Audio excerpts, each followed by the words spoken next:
Hello everyone, সবাইকে আমন্ত্রণ জানাচ্ছি SQL সার্ভার অ্যাডভান্স টিউটোরিয়ালের আজকের ভিডিওতে। সো প্রিভিয়াস এপিসোডে আমরা আসলে দেখেছিলাম যে কিভাবে ট্রানজ্যাকশন নিয়ে কাজ করতে হয় বা SQL সার্ভারে বা যে কোনো ডেটাবেস সিস্টেমে ট্রানজ্যাকশন কতটা গুরুত্বপূর্ণ রোল প্লে করে। সো আজকে আমরা দেখব ট্রানজ্যাকশন আইসোলেশন লেভেল। আইসোলেশন মূলত কোনো একটা ট্রানজ্যাকশন বা কয়েকটা সিকোয়েন্স অফ কমান্ড যখন চলতে থাকবে সে কতটুকু রিসোর্স অ্যাক্সেস করতে পারবে বা কি ধরনের রিসোর্স অ্যাক্সেস করতে পারবে সেই জিনিসটাকে বলা হয় তার isolation level. So isolation level আসলে কি? How one transaction is isolated from other transaction. So basically আমরা এক একটা ট্রানজ্যাকশনের উপরে ডিফারেন্ট ধরনের আইসোলেশন লেভেল সেট করতে পারি, যার ফলে সে আসলে ভিন্ন কোনো ট্রানজ্যাকশন থেকে বা অন্য কোনো আরেকটি ট্রানজ্যাকশন থেকে আলাদা হয়। দ্বিতীয়ত, separation of resource or data modifications made by different transactions. অর্থাৎ সে ফর এক্সাম্পল দুটো ট্রানজ্যাকশন চলছে, কোনো একটা ট্রানজ্যাকশন যদি কোনো ডেটা মডিফাই করতে থাকে তাহলে আরেকটা ট্রানজ্যাকশন কি সেই মডিফাইড ডেটাটা দেখতে পাবে কি পাবে না, বা পেলেও কিভাবে দেখতে পাবে, এই যে বিভিন্ন জিনিসপত্রগুলো সেগুলো আসলে আইসোলেশন লেভেল দ্বারা কন্ট্রোল করা হয়ে থাকে। এসকিউএল সার্ভারে বা TSQL এ আমরা চার ধরনের আইসোলেশন দেখে থাকি। প্রথমত রিড আনকমিটেড, দুই রিড কমিটেড, তিন রিপিটেবল রিড অ্যান্ড লাস্টে সিরিয়ালাইজেবল। সো বেসিক্যালি আমরা আজকে এই চার ধরনের আইসোলেশন লেভেল নিয়ে একটু ইনডেপথে দেখার চেষ্টা করব, এবং এর পাশাপাশি আরও এক ধরনের আইসোলেশন লেভেল রয়েছে যেটাকে বলা হয় স্ন্যাপশট। সো এই স্ন্যাপশট নিয়ে আমরা আজকের ভিডিওতে কথা বলবো না, আমরা ফার্দার নেক্সট কোন একটা ভিডিওতে এই স্ন্যাপশট নিয়ে কথা বলবো। সো চলুন আমরা একটু read uncommitted, read committed, repeatable read অথবা সিরিয়ালাইজেবল এই জিনিসগুলোর মধ্যে একটু ডিফারেন্স বোঝার ট্রাই করি, এবং রিয়েল লাইফে আসলে কোনটা কিভাবে কাজ করে সেটা একটু বোঝার ট্রাই করি। সো আমরা SQL সার্ভার ম্যানেজমেন্ট স্টুডিও চলে এসেছি। আজকে আমরা যে টেবিলটা নিয়ে কাজ করব সেটা হচ্ছে কোম্পানি টেবিল, যেখানে আমরা দেখতে পাচ্ছি যে সিম্পলি একটা আইডি আছে, কোম্পানি নেম আছে এবং লোকেশন আছে, খুব সিম্পল একটা টেবিল। সো এই যে আইসোলেশন লেভেল, SQL সার্ভারে বা যে কোনো ডেটাবেজে বাই ডিফল্ট একটা আইসোলেশন লেভেল অলরেডি সেট করা থাকে। সো কি সেট করা থাকে সেটা যদি আমরা দেখতে চাই, SQL সার্ভারে বাই ডিফল্ট রিড কমিটেড এই আইসোলেশন লেভেলটা সেট করা থাকে। এটা কি আমরা একটু পর দেখব। সো আমরা যদি আসলে চেক করতে চাই তাহলে আমাদেরকে প্রথমে টুলসে যেতে হবে, টুলস থেকে আমরা অপশনসে যাব, অপশনসে গেলে আমরা যদি সবগুলোকে ক্লোজ করি আমরা দেখতে পাবো যে SQL কোয়েরি এক্সিকিউশন, সেখানে গিয়ে আমরা SQL সার্ভারকে এক্সপ্যান্ড করলে অ্যাডভান্স পাবো। এই অ্যাডভান্সে গেলে আমরা দেখতে পাবো সেট ট্রানজ্যাকশন আইসোলেশন লেভেল, এটাকে রিড কমিটেড দেয়া আছে। অর্থাৎ আমরা এই মুহূর্তে এই যে ডেটাবেস সার্ভারটা রয়েছে এই সার্ভার থেকে আমরা যতগুলোই ইনস্ট্যান্স ক্রিয়েট করি বা যতগুলোই কানেকশন ক্রিয়েট করি না কেন, প্রত্যেকের ক্ষেত্রেই আসলে বাই ডিফল্ট রিড কমিটেড এই আইসোলেশন লেভেলটা সেট হবে। সো চলুন, যেহেতু আমাদের রিড কমিটেড আইসোলেশন লেভেলটা সেট করা আছে আমরা সেটাই দেখি। সো এটা কিভাবে কাজ করে, প্রথমত এই যে আমাদের কোম্পানি টেবিলটা রয়েছে এই টেবিলটা আমরা সিম্পলি এখন রিড করতে পারি, কোনো সমস্যা নেই। সো আমরা এখন যেটা করব, এই টেবিলে একটা ডেটা আপডেট করব একটা ট্রানজ্যাকশনের ভিতরে এবং বাইরে থেকে আবার এই টেবিলটাকে রিড করার চেষ্টা করব। তো এখানে আমাদের একটা আপডেট কোয়েরি লেখা আছে, আমরা একটা ট্রানজ্যাকশন বিগিন করলাম এবং তারপর একটাকে আপডেট করলাম। সো চলুন আমরা পার্শিয়ালি এতটুকু অংশকে চালাই। আমি কিন্তু ট্রানজ্যাকশন কমিট করিনি কিংবা রোল ব্যাক করিনি, তার মানে এই ট্রানজ্যাকশনটা এখন পর্যন্ত অনগোয়িং। সো আমি যদি এখন বাইরে থেকে এই পুরো টেবিলটাকে পড়ার চেষ্টা করি আমি দেখতে পাবো কোয়েরি এক্সিকিউটিং, কারণ এই যে আমরা এখানে একটা ট্রানজ্যাকশন স্টার্ট করেছি, আমরা যখন বাইরে থেকে এই কাজটা করছি প্রত্যেকটা কমান্ড ইটসেলফ একটা ট্রানজ্যাকশন ক্রিয়েট করে। সো যেহেতু আমি একে কোনো কিছু ডিফাইন করে দেইনি তাই সে by default read committed isolation লেভেলে আছে। এই রিড কমিটেড আইসোলেশন লেভেলে আসলে কি করে, সে যেটা করে সেটা হচ্ছে যে সে সবসময় শুধুমাত্র সেই ডেটাগুলোই পড়তে চায় যে ডেটাগুলো অলরেডি কমিট হয়ে গেছে। খেয়াল করুন, আমরা জানি যখন একটা ট্রানজ্যাকশন শুরু হয়, আমরা আগের ভিডিওতে দেখেছি, তখন সে এই যে চেঞ্জটা করলো, সে আপডেটটা করলো, সে কিন্তু ফিজিক্যাল মেমোরিতে বা রিয়েল ডেটাবেজে এখন পর্যন্ত ইম্প্যাক্ট ফেলেনি, অর্থাৎ কমিট করেনি। তাই যখন সে কমিটেড ডেটা দেখতে যাচ্ছে তাকে সে আটকে দিচ্ছে, কারণ সে বলছে যে অলরেডি একটা ট্রানজ্যাকশন চলছে, তুমি কমিটেড ডেটা দেখতে পারবে না। সো তার মানে হচ্ছে যে এই যে একটা ট্রানজ্যাকশন চলছে এই অবস্থায় আমরা যখন নর্মালি এটাকে বলছি যে একটা ট্রানজ্যাকশন রান করো, সে আসলে রিড কমিটেড আকারে কাজ করে। সো আমরা চাইলে জোর করে এটাকে আবার মেক শিওর করতে পারি যে এটা যেন রিড কমিটেড অবস্থায় থাকে, সেটার জন্য কি করতে হবে, আমাদেরকে লিখতে হবে set transaction isolation level committed. So basically এই যে আমি লাইনটা লিখলাম, এই লাইনটা লিখা না লেখা আসলে একই জিনিস, বিকজ অলরেডি এইটা আছেই বাই ডিফল্ট। সো স্টিল আমরা যদি এখন এটাকে চালাই, সরি আগের কোয়েরিটাকে অফ করি, আমরা যদি এটাকে এখন চালাই, ও আসলে শুধুমাত্র কমিটেড ডেটাই দেখতে চাইবে। দেখতে গিয়ে যখন দেখবে যে আসলে ঝামেলা হচ্ছে যে আমার এখানে এখন পর্যন্ত ট্রানজ্যাকশন কমিট হয়নি, সে রান করতে পারবে না বা রিড করতে পারবে না, তাহলে আমরা এখন কি করব? এই মুহূর্তে আমরা যদি এখন ট্রানজ্যাকশনটা রোল ব্যাক করি বা অ্যাটলিস্ট কমিটের মতো কিছু একটা করলাম, সেক্ষেত্রে আমরা এখানে দেখতে পাচ্ছি যে আমাদের যে কোয়েরিটা চলছিল সেই কোয়েরিটা আমাদেরকে সাথে সাথে রেজাল্ট দিয়েছে। সো এটা হচ্ছে রিড কমিটেড। অর্থাৎ রিড কমিটেড যেটা করে, আমি যখন কোনো একটা কিছু রিড করছি, কোনো একটা টেবিল থেকে ডেটা রিড করছি, একই মুহূর্তে কোনো একটা ট্রানজ্যাকশন যদি সেই টেবিলকে আপডেট করতে থাকে, তাহলে রিড কমিটেড আমাদেরকে আটকায় যেন আমরা সেখান থেকে ভুল ডাটা পড়তে না পারি। এখন ব্যাপারটা হলো যে আমার সিস্টেমের রিকোয়ারমেন্ট অনুযায়ী এমন হতেই পারে যে কোনো একটা ট্রানজ্যাকশন যদি কোনো একটা টেবিলকে লক করে রাখেও, সে কমিট করেনি, কিন্তু ভার্চুয়ালি তার এখানে কি ডেটা আছে আমি সেই মডিফাইড ডেটাটাই দেখতে চাই বা সেই ডেটাটাও দেখতে চাই। সেক্ষেত্রে কি করব? সেই মোমেন্টে আমাদের কাছে আসে রিড আনকমিটেড। সো আমরা এখানে লিখবো এখন রিড আনকমিটেড। সো আমরা যেটা করব সেটা হচ্ছে সিম্পলি এখানে আনকমিটেড করে দেবো। সো আমরা এখন বলছি যে ভাই এখন ট্রানজ্যাকশন আইসোলেশন লেভেল হচ্ছে আনকমিটেড, অর্থাৎ এখন এইটুকু অংশ রান করার পরে আমরা যে কুইরিটাই চালাবো এই কানেকশন স্ট্রিংয়ে বা এই ট্যাবে, সে আসলে আনকমিটেড অবস্থায় থাকা ডেটাও পড়ে নিয়ে আসবে। কীরকম? আমরা এখন আবার একবার আপডেট করার চেষ্টা করি। সো আমি আপডেট করেছি কিন্তু আমি এখনো কমিট বা রোল ব্যাক কিছু করিনি। সো এই অবস্থায় আমার একটু আগে কোম্পানি টেবিলের এই যে 2 নং যার আইডি, তার আসলে লোকেশন ছিল রাজশাহী। সো এখন আমি এটাকে খুলনাতে চেঞ্জ করতে চাচ্ছি। ফাইন, আমি যদি এখন এটাকে রান করি, আমি দেখতে পাবো যে আমার এই যে 2 নাম্বার রো সেটা কিন্তু চেঞ্জ হয়ে গেছে, অর্থাৎ রাজশাহী কিন্তু খুলনা হয়ে গেছে। এবং মজার ব্যাপার হচ্ছে সাডেনলি কোনো একটা এরর হলো বা কোনো একটা কারণে আমি রোল ব্যাক করে ফেললাম। মজার ব্যাপার হচ্ছে যে এই যে আমি রোল ব্যাক করে ফেললাম, আমার চেঞ্জটা কিন্তু যায়নি, আমার এই খুলনাটা কিন্তু আবার আগের অবস্থায় চলে গেছে, অর্থাৎ রাজশাহী হয়ে গেছে। সো খেয়াল করুন এই মুহূর্তে আমাকে ডেটা দেখাচ্ছে যে সে 2 নংয়ের জন্য লোকেশন হচ্ছে খুলনা। সো এই যে খেয়াল করুন, অন্য কেউ একজন অন দ্য ফ্লাইতে ডেটা চেঞ্জ করছে এবং সে দিন শেষে সেই চেঞ্জ ডেটাটাকে পুশ করবে কি করবে না, কমিট করবে কি করবে না আমি জানি না, কিন্তু স্টিল আমি সেই মডিফাইড র ডেটাটাকেই পড়ে নিয়ে আসলাম। এই বিষয়টাকে বলা হয় হচ্ছে ডার্টি রিড। ডার্টি রিড আসলে কি করে, ডার্টি রিড প্রবলেম আসলে কি করে, কোনো একটা ট্রানজ্যাকশনের আইসোলেশন লেভেল আসলে রিড আনকমিটেড, তাহলে সেক্ষেত্রে আমাদের এমন হতে পারে যে কেউ একজন বেশ কিছু টেবিলে আপডেট করছে এবং দিন শেষে কোনো একটা এরর হয়ে সেটা রোল ব্যাক হয়ে যাবে, কিন্তু যে কোনো একটা মোমেন্টে আমার অন্য একটা রিকোয়েস্ট এসে সেই চেঞ্জ ডেটাগুলোকে পড়ে সেটার উপর ডিসিশন নিতে পারে।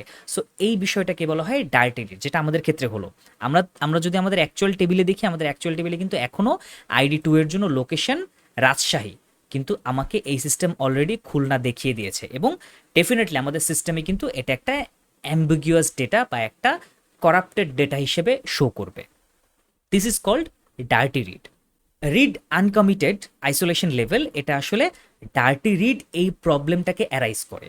আর এই যে রিড কমিটেড, এটার তাহলে ডার্টি রিড প্রবলেমটা নেই, কিন্তু এটার একটা প্রবলেম আছে, সেটা হচ্ছে যে যখন আমাদের প্রচুর কনকারেন্সি দরকার পড়ে, কনকারেন্সি বলতে আমার অলমোস্ট রিয়েল টাইমে একই সময় মাল্টিপল ডেটা সার্ভ করার প্রয়োজন পড়ে, সেই ক্ষেত্রে কোনো একটা ট্রানজ্যাকশন যদি একটু লং টাইম নেয়, তাহলে অন্য ট্রানজ্যাকশনগুলোকে একটা বড় কিউতে পড়তে হয়। কারণ আমরা দেখেছি যে আমরা যখনই এটাকে সিলেক্ট করার চেষ্টা করেছি, অন্য আপডেট ট্রানজ্যাকশন চলছে দেখে আমাকে কিউতে রাখা হয়েছে যে ওটা শেষ হবে, তারপর তোমার সিলেক্ট করে এক্সিকিউট হবে। সুতরাং রিড কমিটেডের প্রবলেম হচ্ছে সে কনকারেন্সি মেনটেন করতে পারে না, এবং রিড আনকমিটেড এটার প্রবলেম হচ্ছে এখানে ডার্টি রিড প্রবলেম অ্যারাইজ করে। আমরা রিড কমিটেড দেখলাম, রিড আনকমিটেড দেখলাম। এখন নেক্সট আমরা দেখব রিপিটেবল রিড, এই ব্যাপারটা আসলে কিভাবে কাজ করে। এখন আমরা রিপিটেবল রিড এই এক্সাম্পলটা বোঝার জন্য আমরা এটাকে একটু রিড কমিটেড এই আইসোলেশন লেভেলের সাথে একটু কম্পেয়ার করে দেখব। সো আমরা আসলে কি করব, খেয়াল করুন আমার এখানে এই যে কোম্পানি টেবিল রয়েছে, এই টেবিলগুলোকে আমি একটা ট্রানজ্যাকশনের মাঝখানে 3বার সিলেক্ট করেছি এবং প্রত্যেকটা সিলেক্টের পরে আমি একটা 10 সেকেন্ডের ডিলে দিয়েছি। সো এটা হচ্ছে বেসিক্যালি ওয়েট ফর ডিলে ঘন্টা, মিনিট, সেকেন্ড। সো আমি 10 সেকেন্ড করে প্রত্যেকের পর একটা করে ডিলে দিয়েছি। সো ডিলে দিলে কি হয় আমরা একটু দেখি। আমরা যদি সিলেক্ট ডিলে দেই, আমরা খেয়াল করবো আমাদের ডেটাটা কিন্তু এখনো আসছে না। আমার যখন 10 সেকেন্ড পূরণ হবে তারপরে সে আমাকে এই ডেটাটা দেখাবে। সো আমরা একটু 10 সেকেন্ড পূরণ হওয়ার জন্য, হ্যাঁ, 10 সেকেন্ড পরে এসে আমাকে এই ডেটাটা দেখাচ্ছে। সো আমাদের অনেক সময় এমন হতেই পারে আমাদের একটা ছোট্ট ডিলের প্রয়োজন, আমরা এটা দিয়ে ডিলের কাজটা করতে পারি। সো এই কাজটা আমরা এখন এখানে ইউজ করব। কেন ইউজ করব? কারণ আমরা একটা ট্রানজ্যাকশন চলাকালীন সময়ে কোনো একটা কাজের মাঝখানে অন্য কাজ করে চেক করতে চাই জিনিসটা কিভাবে কাজ করে। ফাইন। সো আমরা যেটা করছি সেটা হচ্ছে যে আমি এটাকে রিড কমিটের অবস্থা আমি রান করলাম। খেয়াল করুন এটা সেকেন্ড ওঠা শুরু হয়েছে। সো আমি সাথে সাথে এখানে একটা ডেটা ইনসার্ট করলাম। ফাইন। সো আমার প্রথম সার্চ কাজ করেছে, তারপরে 10 সেকেন্ড, তারপরে এটা কাজ করলো। নেক্সট আমি এইটা আসার আগে আমি আবার একটা ডেটা ডিলিট করে দিচ্ছি, সেম ডেটা। সো দেখি এখন আমার কি হয়। সো আমি যখন এটাকে রান করলাম, খেয়াল করুন তিনটেই যখন রান করলো ব্যাপারটা কেমন হলো। ব্যাপারটা হচ্ছে যে আমাকে সে দেখাচ্ছে যে প্রথমে সে 3টা রো দেখাচ্ছে, পরে সে 4টা রো দেখাচ্ছে, আবার সে আমাকে 3টা রো দেখাচ্ছে। সো ব্যাপারটা আসলে কি হচ্ছে খেয়াল করুন। আমি যখন এই ট্রানজ্যাকশনটা চালালাম তখন প্রথমেই সে এই ডেটাটা রিড করে ফেলেছে অলরেডি। সো তার রিড করা শেষ। তাহলে সে ইনিশিয়ালি কি পাবে? সে ইনিশিয়ালি আসলে এই যে 3টা ডেটা রয়েছে এই 3টা ডেটা পাবে। নেক্সট সে 10 সেকেন্ডসের জন্য ওয়েট করছে। এই 10 সেকেন্ডের মধ্যে আমি আসলে কি করেছি? একটা রো ইনসার্ট করেছি এখানে। সো সে একটা রো ইনসার্ট করেছে, এই যে দেখুন এই রোটা সে ইনসার্ট করলো। আমরা একটু দেখি, এই যে রোটা, এই রোটা সে ইনসার্ট করলো। সো অলরেডি এই 10 সেকেন্ড ওয়েটের মাঝখানে একটা ইনসার্টের কাজ হয়ে গেছে। সো সে যখন আবার রিড করলো, সে আসলে কি করলো?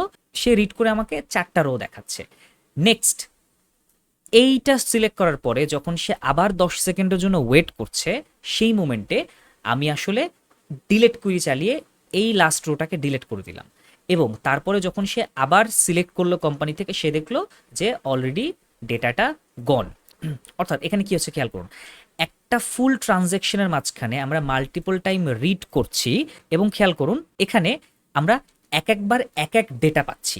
এই যে খেয়াল করুন একই ট্রানজ্যাকশনের মাঝখানে আমরা সেম রিড করে, অর্থাৎ কোনো ধরনের ওয়্যার ক্লজ বা কিছুতে চেঞ্জ না করে আমরা যদি সেম ফেচ কোয়েরি চালাই বা সিলেক্ট কোয়েরি চালাই, তাহলে আমরা যদি প্রত্যেকবার ডিফারেন্ট ডিফারেন্ট ডেটা পাই, এইটাকে বলা হয় ফ্যান্টম প্রবলেম বা ফ্যান্টম রো। এই যে দেখুন রোটা হঠাৎ করে এখানে চলে এলো, এটাকে বলা হয় ফ্যান্টম রো।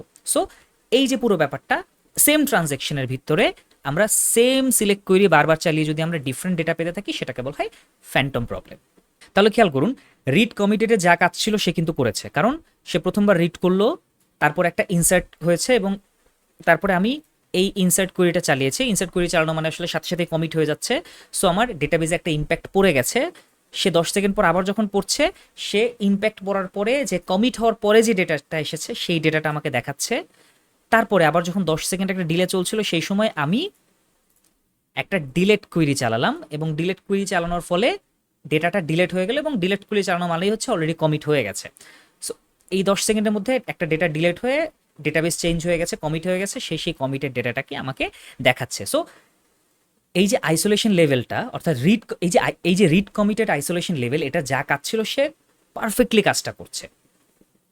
এখন আমরা যেটা করবো সেটা হচ্ছে যে এই আইসোলেশন লেভেলকে চেঞ্জ করে আমরা রিপিটেবল রিড করে দেব। সো রিপিটেবল রিড আসলে কি করে এটা আমরা আগে কাজটা দেখে নিই, তারপরে বুঝবো।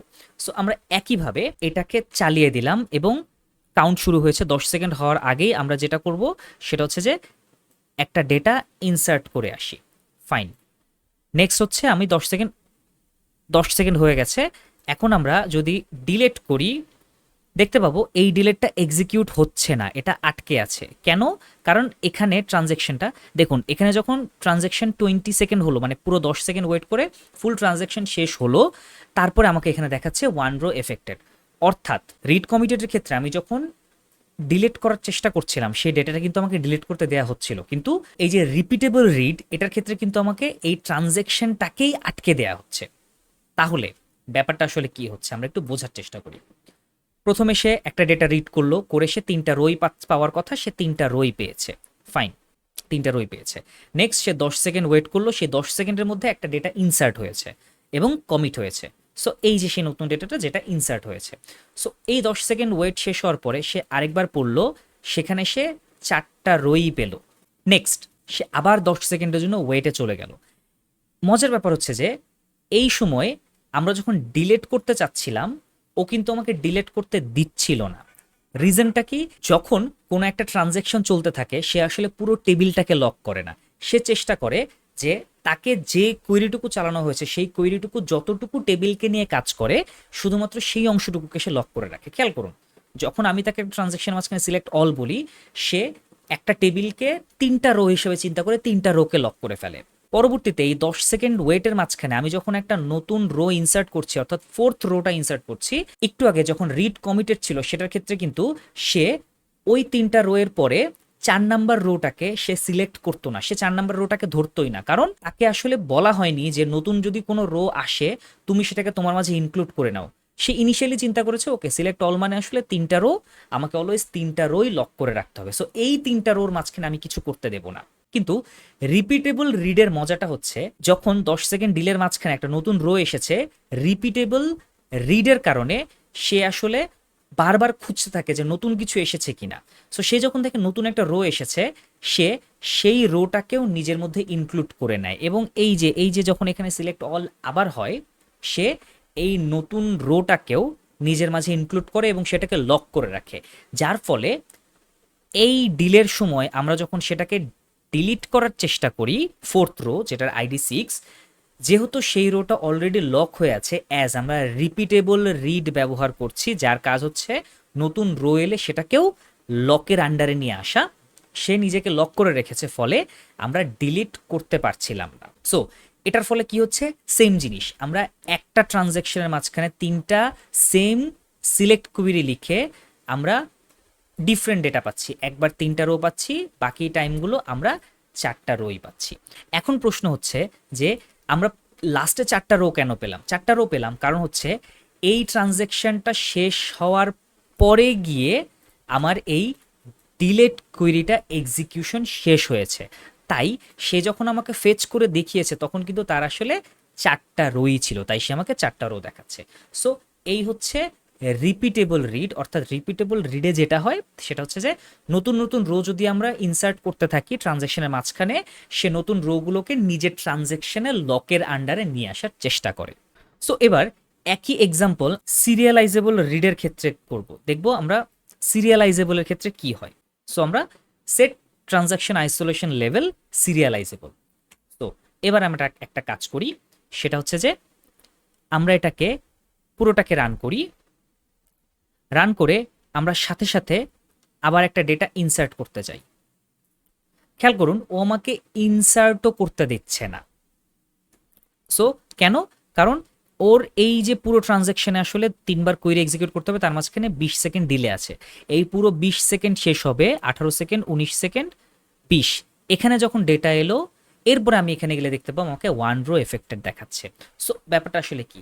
সিরিয়ালাইজেবল হচ্ছে সব থেকে সেফেস্ট ওয়ে যেখানে ডার্টি রিড এবং ফ্যান্টম রিড এই দুটো প্রবলেমকে দুঃখিত সলভ করা সম্ভব। সো কি করে সিরিয়ালাইজেবল? যেটা করে যখনই তাকে কোনো একটা টেবিলের উপরে কোনো একটা কাজ করতে বলা হয়, সে পুরো টেবিলটা সব রিসোর্সকে লক করে ফেলে। So this is what serializable isolation level is. So basically এটা রিপিটেবল, অনেকে বলে যে সিরিয়ালাইজেবল হচ্ছে রিপিটেবল রিডের মতোই কাজ করে, but technically internal mechanism different হলেও বাইরে থেকে আমাদেরকে আসলে এরা দুইজন অলমোস্ট সিমিলার আউটপুটই দিয়ে থাকে। সো এই ছিল আজকের এপিসোড, যে আজকে আমরা আসলে ট্রানজ্যাকশন আইসোলেশন লেভেল নিয়ে কথা বললাম। এটা নিয়ে যদি কারোর কোনো প্রবলেম থাকে আমাকে কমেন্টে জানাবেন, আমি চেষ্টা করব দরকার হলে প্রত্যেকটা টপিকের উপরে আলাদা একটা করে ভিডিও বানার। সো নেক্সট ভিডিওতে আমরা আসলে অন্য কোনো একটা টপিক নিয়ে দেখব। সো সে পর্যন্ত ভালো থাকবেন, ধন্যবাদ।